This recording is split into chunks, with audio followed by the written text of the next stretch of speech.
Assalamu alaikum wa rahmatullahi wa barakatuh. Yan uwa barkamu da warhaka. Barkamu da sake kasancewa tare da ni a cikin wannan chata mai suna Subscrbe TV. Kamar da kuka sani dai suna Nuhu Kajeji. Darasin a yau zai koya muna yadda za ku yi transfer ɗin kuɗi da account ɗinku na Gtbank zuwa ga mai Gtbank account a wayar ku ba tare da kun zo banki ba, ta hanyar amfani da lambar wayar shi a madadin account number.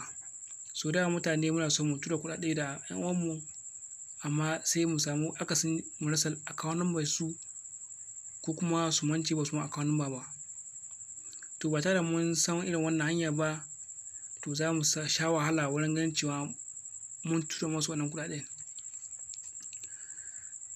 Amma kafin mu shiga cikin wannan bidiyo namu, muna roƙon ku idan ya kasance wani sabon zuwan ku wannan channel namu, muna roƙon da ku taimaka ku danna muna subscribing, sannan ku danna ƙararrawar sanarwa ta yadda za a sanar da ku sabbin shirye-shiryenmu da za mu ɗaura. Idan kuma wannan bidiyo namu ya burge ku, muna buƙatar da ku danna mana liking. Wannan liking da kuke danna muna shi ke ƙara mana ƙarfin gwiwa na ganin mun kawo muku sabbin shirye-shiryen a kan lokaci.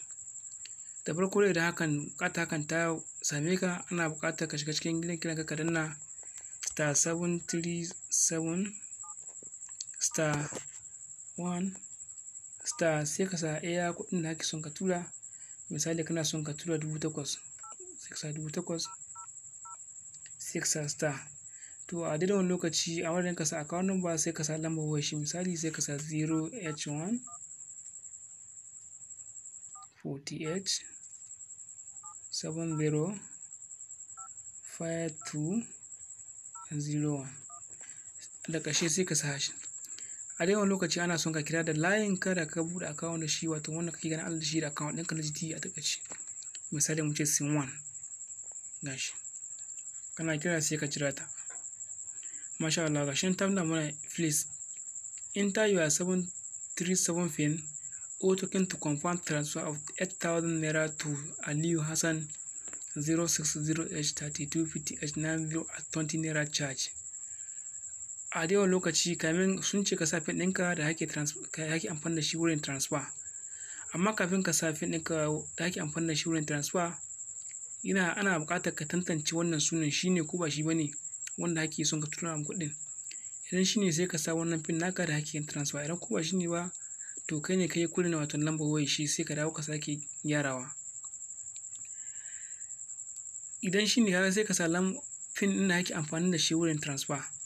Da wayanda ba su sani da za su amfani da wannan pin ko kuma ba su sani da aka create wannan pin ba, a cikin wani bidiyo na yi magana da aka create wannan pin da ake gani, sai ka shiga cikin bidiyo na ka bincika ka gani a cikin wannan chata mai albarka. To a wannan lokaci sai ka shiga ka sa wato wannan pin na guda 4.